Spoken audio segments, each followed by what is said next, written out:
All right, so we are continuing with our study in the Psalms, and I don't have my clicker. So whoever is running the PowerPoint in the back, I am sorry. All right, so we are continuing our study on a summer in the Psalms. And so each week we have been taking a different genre of psalm and explaining it a little bit. And so one of the things that that we've been doing is exploring what the differences are in those genres. And so kind of like music or movies, there's different genres. And so this morning we're going to be looking at Psalms of Thanksgiving. Next week, Pastor Rick will be back from vacation and he's going to be going through a Psalm of Praise. And so you may be thinking that feels really close to one another. Like, what is the difference between a Psalm of Thanksgiving and a Psalm of Praise? And they are very similar, but there's some slight differences. And so a way to think about this is if I were to tell you back in the day, it was under my water bottle. The Lord has provided. Let us sing a Psalm of Thanksgiving. So I think I saw David leave to get one. He's going to be so frustrated. All right. So we are, so if I explain it this way, so if my grandma was a really great chef, a really great cook, and she was so good, the rest of our family stopped trying, right?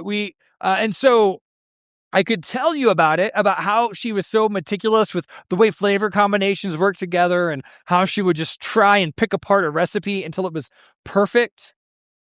And you could be like, that's really interesting. But if I told you my grandma just made a German chocolate cake, you'd be like, well, I should probably try it. Let's see how those characteristics you shared about your grandma play out in my life. That's kind of the difference between a Psalm of Praise and a Psalm of Thanksgiving. A Psalm of Praise is praising God, worshiping him for who he is, his attributes, his characteristics, the fact that he is holy and he is worthy of our worship, and it is a good and right thing to worship him just because he is. A Psalm of Thanksgiving is worshiping God because the way that his attributes and his characteristics and who he is has played out in our lives as he has rescued us or redeemed us or helped us in some way. And so it's the difference is worshiping for who he is and then worshiping for what he's done. That's kind of the difference between a Psalm of Praise and a Psalm of Thanksgiving. And so up here, we're going to be looking at, it's supposed to be taste and see, by the way. Not tase and see. Security got real excited when they saw that typo. Like, yeah, someone should try. We'll tase and see. All right, so that was a total accident. But some themes of Thanksgiving Psalms. In a Thanksgiving Psalm, there's a cry for help or deliverance, or there may be a testimony about God's deliverance. And so one of those two things tend to exist. Okay, so David finds himself in a lot of situations where he needs help. He needs help being delivered, and God always shows up. He delivers. And so the beautiful thing about these Psalms is some of them, it's like they're written in faith. Lord, please deliver me. And then the Lord has delivered me. And so we'll see an element of that. And then there's a vow or a promise to worship God because of what he's done. Because he has rescued, because he has redeemed, because he has reconciled. So we vow to worship him because of that. And so I'm going to shift this. I feel like my microphone is all over my face. And this is really professional. Okay, there we go. So those are the themes or the characteristics of a Thanksgiving psalm. And so when we read those, sometimes we'll wonder as we read a Thanksgiving psalm, what is this rooted in? Like, what story is this rooted in? And we don't always have the answer. Here's a list of several Thanksgiving psalms. There's a lot of them. And we're going to take turns reading them around the room. We're not. But there's a lot of Thanksgiving psalms. In fact, the one that we're looking at today, Psalm 34, is not listed up here. But we want to know what happened here. How did this come about? And so Psalm 34 is really great because it lets us know. Some of you might have a song that you really love, and when you hear the backstory on it, you're like, I love it even more. or you hear the backstory on it and you're like, oh, I wish it had a more beautiful background, right? Eric Clapton wrote a song called Beautiful Tonight. Man, it's a really sweet song. Sounds wonderful. Don't ever play it as like a first dance at a wedding because it was written about someone else's wife. Sorry to suck the meaning out of that for you if you really loved that song. Lately, if you've been watching the World Cup, and I know a lot of you are, and some of you don't care at all about soccer, but if you were watching the World Cup, you know that there is a song that has kind of become the anthem of the U.S. men's national team. There's a great video of the whole crowd singing Country Roads, Take Me Home after the U.S. has won a match, which is how you say game in soccer or football. And so after the match, they're singing the song. I would show you a clip, but I'm afraid that because of copyright reasons, and they would review it and give me an unnecessary red card. And so, but I do encourage you to go look that. It's really cool. But part of me kind of wondered, like, why is this the song? The song about West Virginia. Maybe. Someone's excited about West Virginia. We're all, these players are from all over our country, probably everywhere but West Virginia. And so we're going to make this the song. But if you get into the song, people will there's a debate that happens. Is this about West Virginia or is this about Western Virginia? Like the state. Because you see like Shenandoah River, Blue Ridge Mountains, those are located in the western side of the state of Virginia. They're not in West Virginia. And so people will have these debates because it also just says like West Virginia is in the song. And it's funny watching that just devolve into like this, YouTube hate fest comment section thing. When the reality is, and this is something I think is really funny, it's not really about either one.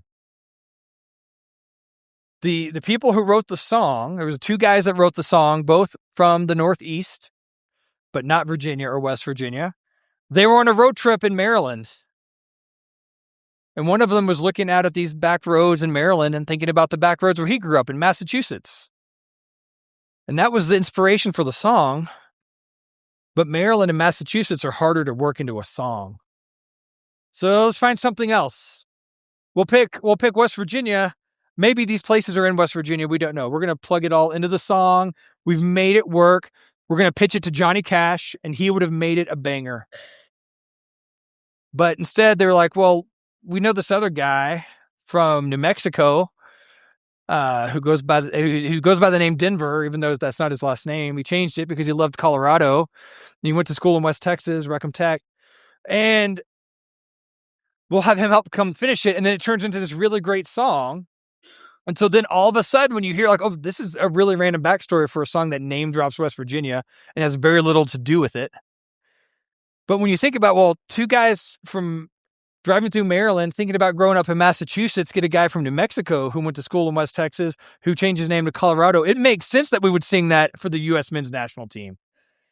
We've got the whole nation incorporate, right? So I just think that that's kind of fun. But this song gives us exactly what event took place that caused David to write it. So we get the backstory, and that's helpful. Okay, so we're going to read about a crazy king, because at the top of Psalm 34, and we're going to read it here in a moment, actually, but it says in verse 0, is what some people call it, which I think is kind of a cool way of making it seem neat. But of David, the Psalm of David, when he changed his behavior before Abimelech, so that he drove him out and he went away.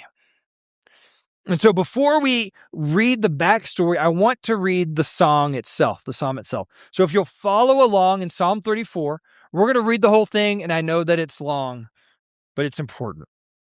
So if you'll follow along with me. Psalm 34. I will bless the Lord at all times. His praise shall continually be in my mouth. My soul makes its boast in the Lord. Let the humble hear and be glad. Oh, magnify the Lord with me, and let us exalt his name together. I sought the Lord, and he answered me, and delivered me from all my fears. Those who look to him are radiant, and their faces shall never be ashamed. This poor man cried, and the Lord heard him and saved him out of all of his troubles. The angel of the Lord encamps around those who fear him and delivers them. O taste and see that the Lord is good. Blessed is the man who takes refuge in him. Oh, fear the Lord, you his saints, for those who fear him have no lack. The young lions suffer want and hunger, and those who seek the Lord lack no good thing. But those who seek the Lord lack no good thing. Come, O children, listen to me. I will teach you the fear of the Lord. What man is there who desires life and loves many days, that he may see good? Keep your tongue from evil and your lips from speaking deceit. Turn away from evil and do good. Seek peace and pursue it. The eyes of the Lord are toward the righteous, and his ears toward their cry. The face of the Lord is against those who do evil, to cut off the memory of them from the earth. When the righteous cry for help, the Lord hears and delivers them out of all their troubles. The Lord is near to the brokenhearted and saves the crushed in spirit. Many are the afflictions of the righteous, but the Lord delivers him out of them all. He keeps all his bones, not one of them is broken. Affliction will slay the wicked, and those who hate the righteous will be condemned. The Lord redeems the life of his servants. None of those who take refuge in him will be condemned. So this is the psalm that David wrote right after this experience where he is put in a situation where he acts like a crazy person. All right. And this is not like kind of being hyperbolic about what happens in this passage. There are a few stories in the life of David that don't tend to make the children's Bible books. This is one of them. Like the last few weeks, you've noticed Chris Winkler and Bev Holtzum have been repainting our children's hall and kind of giving that an update, fresh coat of paint. And in there's some stories that like the life of Jesus and then some other Old Testament stories, Noah and the Ark, Noah's Ark and parting of the Red Sea. And you get to the life of David. And if you're going to put up something in a children's hall from the life of David, it's going to be David and Goliath. It's not going to be him drooling over his beard and writing crazy stuff on the wall, right? We never put those up. But that's the story that we're in. So 1 Samuel 21, we see this. So this is what's happened. So David rose and fled that day from Saul and went to Achish, the king of Gath. Okay, so really quick, this is the start of the time when David is on the run, when he's in the wilderness. This is when he's officially left Saul because Saul has tried to kill him. Saul tried to kill Jonathan for defending David. Saul is a crazy person. That may have been some of the inspiration for David. So David flees and he goes, he stops in Nob. He talks to the priests of Nob. Again, if you're reading Old Testament stories to your kids, that's a great one because Nob is one of the easiest to pronounce Old Testament cities. Okay? So he goes to the priest of Nob and he says, hey, I'm on a mission from the king. I had to really fast. I don't have a weapon. What do you have? He goes, well, we have this sword that you took from Goliath and we have it here wrapped in a cloth. Take this. So now the only weapon that David has is Goliath's sword, and he flees to Gath, Goliath's hometown, and is walking through with that as his weapon. And he is recognized. It says, and the servants of Achish said to him, is not this David, the king of the land? Did they not sing to one another of him in dances? Saul has struck down his thousands and David his 10,000s. And David took these words to heart and was much afraid of Achish, the king of Gath. So he changed his behavior before them and pretended to be insane in their hands and made marks on the doors of the gate and let his spittle run down in his beard. Then Achish said to his servants, behold, you see the man is mad. Why then have you brought him to me? Do I lack madmen? What you have brought, that you've brought this fellow to behave as a madman in my presence? Shall this fellow come into my house? And so Achish, and if you notice, it says at the beginning of Psalm 34, Abimelech. So Abimelech is the title. and Achish is the name. So Abimelech, it'd be like Caesar, and the name would be Augustine. So it's Abimelech and Achish. Okay, so it's the same guy. And so Achish has David kind of brought before him, and David's acting like a crazy person, because at the time that the view was, if someone's acting crazy, they've been afflicted by the gods. So you just kind of leave them alone. Like they've had enough punishment. And that was this calculated move by David. If I act like a crazy person, maybe he won't kill me because I've killed a lot of them, including Goliath. And now I'm walking in with his sword, this kind of broadcasting, I don't really belong here. Right? A few weeks ago, we were coming back from Camp Maranatha, and we stopped for lunch. And there was a McDonald's and a Dairy Queen and a Taco Bell. And part of our group went to Dairy Queen, and then they came back to eat their food at McDonald's. And you could tell who the rule followers were. Like, you can't do that. We're in McDonald's. You can't bring Dairy Queen in here. And it's like, this is McDonald's. Like, no one's paying attention. Right? Like, you can eat whatever. But it kind of broadcasts like, hey, this is from somewhere else. Like, David's coming in, and it's clear he is from somewhere else. He's holding Goliath's sword, so they know who he is. The song that they reference, that Saul has killed his thousands, David his tens of thousands. Like, that was a jam in the day. Like, people knew it. It had gotten out there. And so even in Gath, they're hearing about this. And so they bring him before Abimelech or before Achish. He acts crazy. Achish does what a lot of leaders probably do, which is like, I got enough crazy people to worry about. Like, why are you bringing this madman in front of me? Just let him go. And so David leaves, and he flees to the cave of Adullam. And so most scholars believe that this Psalm 34, was written in this cave. And so some believe it may have been after his time in the wilderness and exile, but most kind of believe that it was written in this time frame where he's at this cave hiding out. And so that's where we can hop into this psalm, see how it breaks down, and how, for me, I believe it actually was written in the cave of Adullam. It makes sense to me, and how things are written and what has transpired. Okay, and so with that, we're going to talk about a thankful king. All right, so Psalm is thanking God. I mean, so David is thanking God in this psalm for what he has done, for how he has delivered David from what seemed to be certain death, what was a scary situation. And so there's a real simple outline, I think, for this psalm, which is this. There's an intent that David shares. There's a testimony about what God has done. There's an invitation for others to come and enjoy those truths and experience that. And then there's him worshiping, which is what he intends to do. All right, so it becomes full circle in this. And so this psalm is written, it's an acrostic psalm, which for me paints the picture of it's just another reason I think it was written in that cave. David was just acting like a crazy person, scribbling random stuff on the wall, drooling all over himself, really kingly stuff, right? And so because he's acting crazy, and then he flees, and so he wants to write this well-structured, organized psalm. This is an acrostic psalm. It takes the Hebrew alphabet and it kind of lays it out. It's like the ABCs of the Hebrew language. And that's a learning technique. It's an educational type of thing. It helps you to recall with your memory what these truths are that are laid out in this psalm.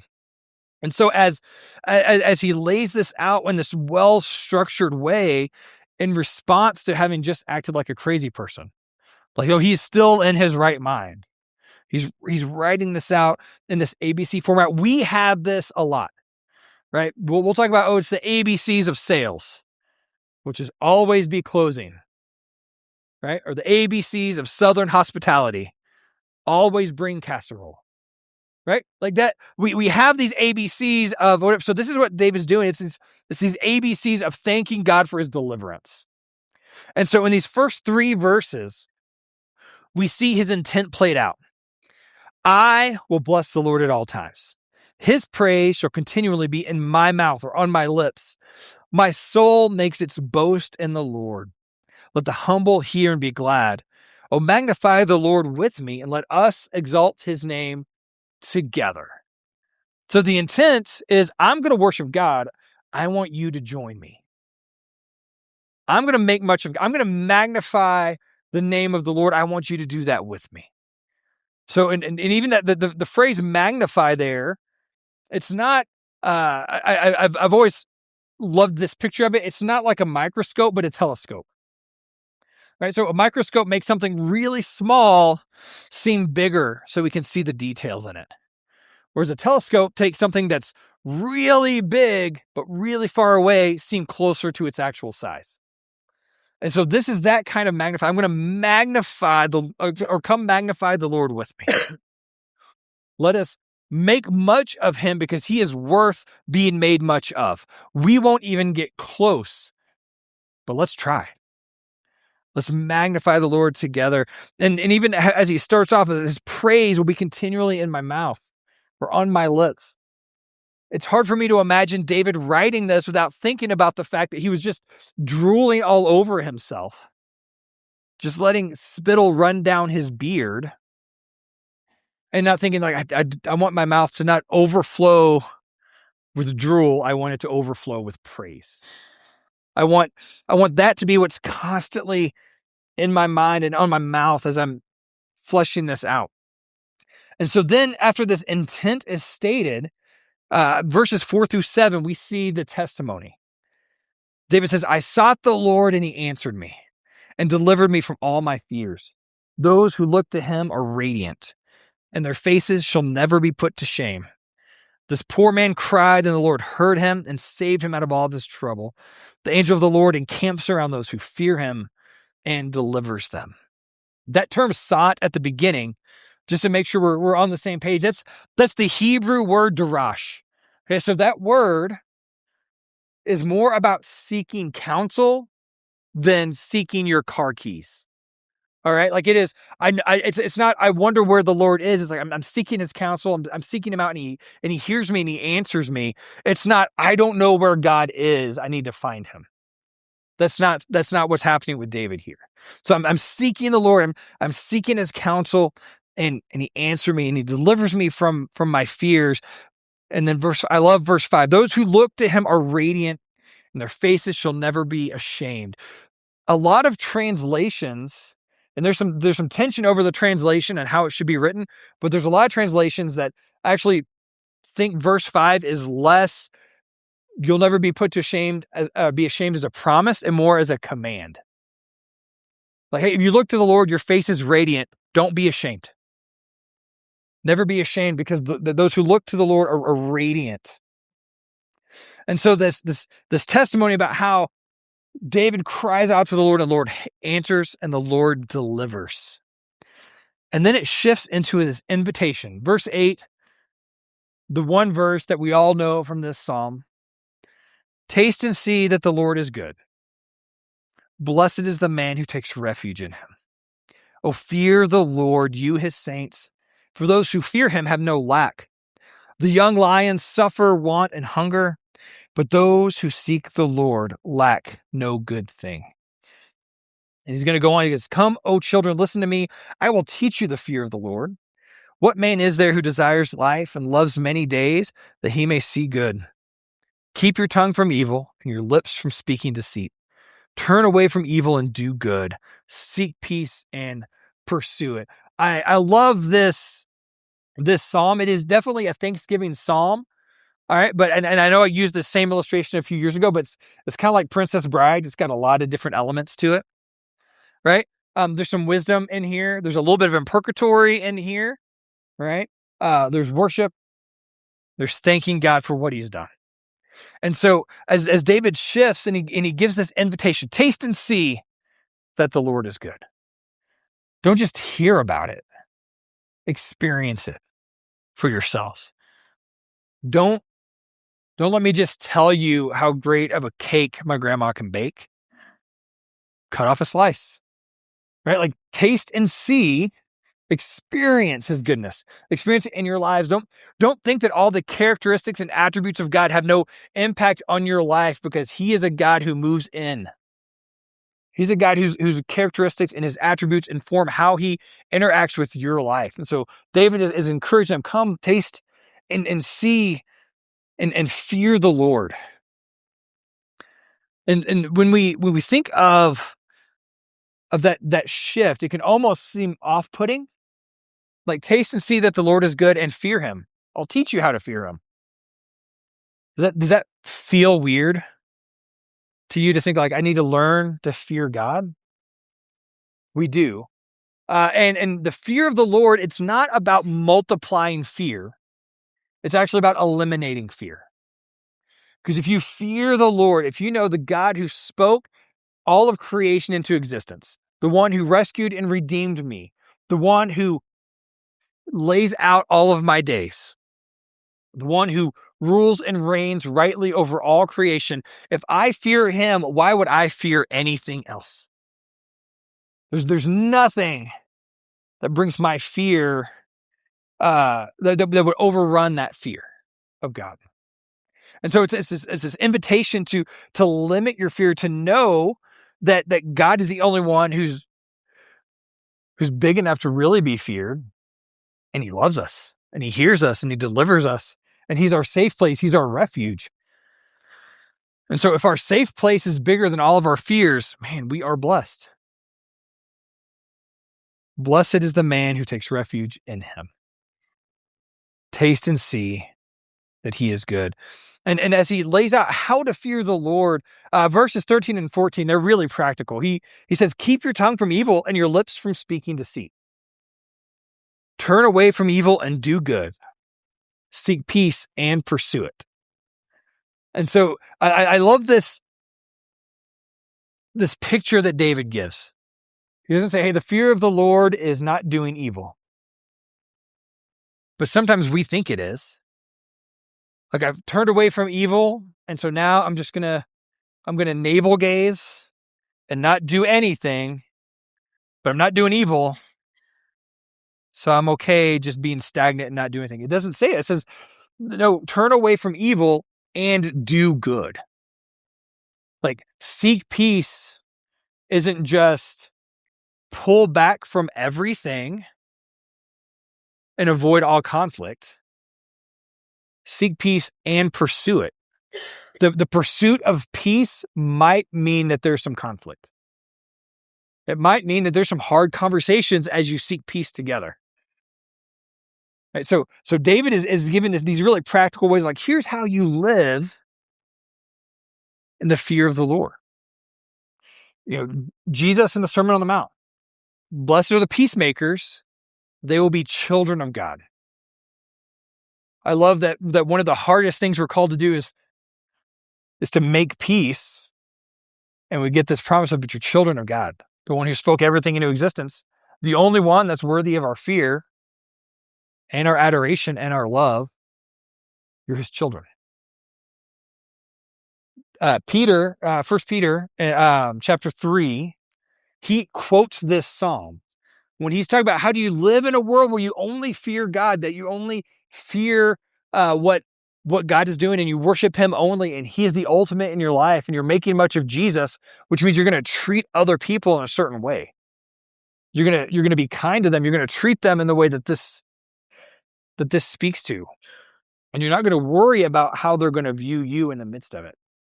Right? Sometimes we take right after he quotes this psalm, we tend to pull the verse out of 1 Peter of, hey, always be prepared to give a reason for the hope that you have. So like, I'm going to be prepared to give that answer, but I'm not going to display that hope. Because if I display that hope, people will ask, and then I have to give an answer. It's both. So Peter lays this out. Hey, here's how you do it. You fear the Lord. You seek this good life, that you keep your tongue from evil and your lips from speaking deceit. And you turn away from evil and you do good. You seek peace and you pursue it.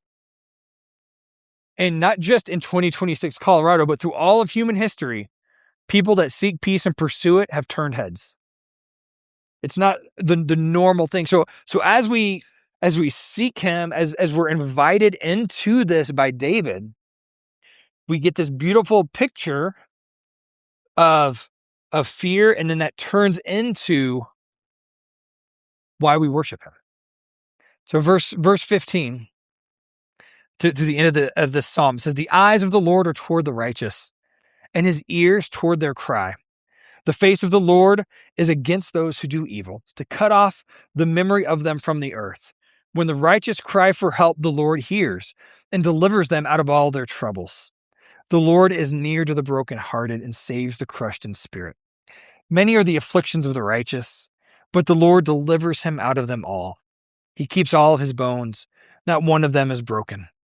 Affliction will slay the wicked, and those who hate the righteous will be condemned. The Lord redeems the life of his servants. None of those who take refuge in him will be condemned." So there's this promise in here that the Lord will deliver his saints, the righteous ones, from their afflictions. That doesn't mean that we won't have afflictions. We live in a broken world. We're going to experience afflictions. Sometimes God will deliver you from them in the sense of removing that affliction. Sometimes he delivers you through them by taking you through the affliction, and you rely more on him, and then you get more of God, and that's a beautiful thing. So you have this promise put on display and this invitation. So as you look at the structure of it, how does David go from a man on the run by himself in Gath, acting like a crazy person, and then running to live in a cave, to inviting other people to join him because of what God has done? So if you go back to 1 Samuel 22, right after he's left Abimelech or Achish, says David departed from there and escaped to the cave of Adullam. And when his brothers and all his father's house heard it, they went down there to him. And everyone who was in distress, and everyone who was in debt, and everyone who was bitter in soul gathered to him. And he became commander over them. And there were with him about 400 men.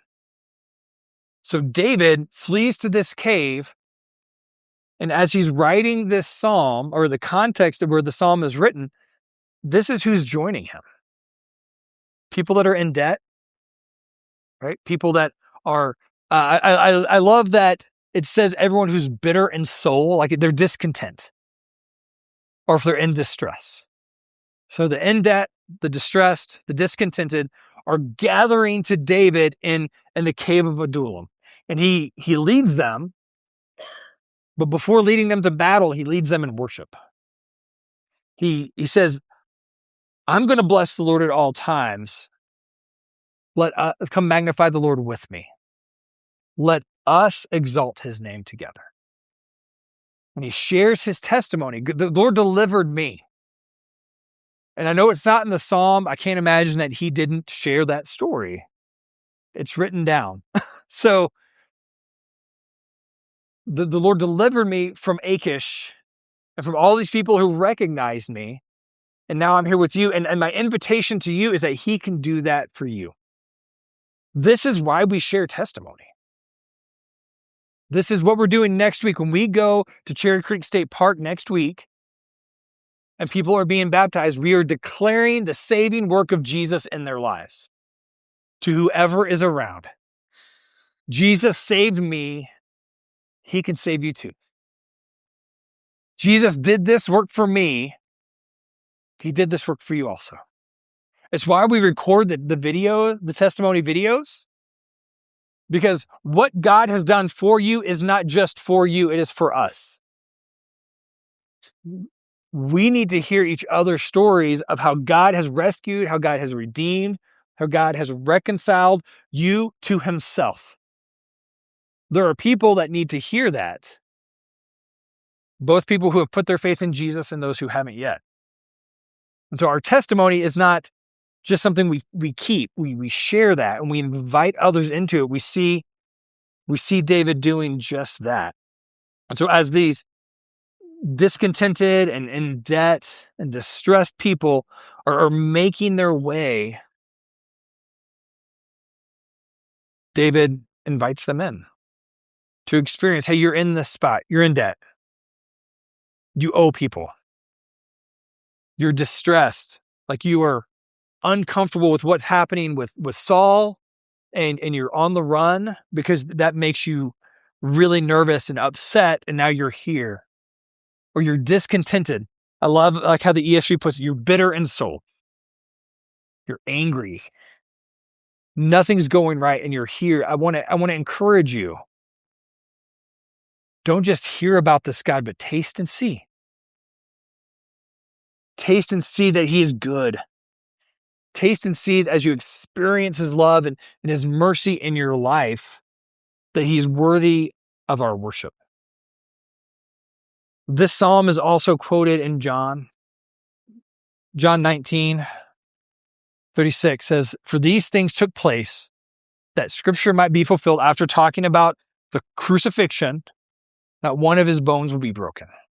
As Jesus dies on the cross, before the soldiers come by to break the legs of those that were still alive, Jesus is already gone. So this psalm that David wrote about finding our refuge in the Lord and his redeeming work and how he will redeem the righteous gets quoted by John as a prophetic verse about Jesus never breaking a bone.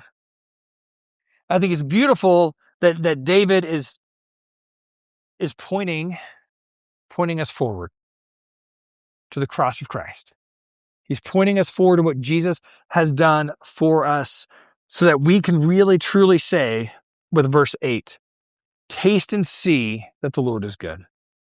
Blessed is the man who takes refuge in him. A few weeks ago, I talked about that word blessed, that we translate as blessed. And there's two Hebrew words for it.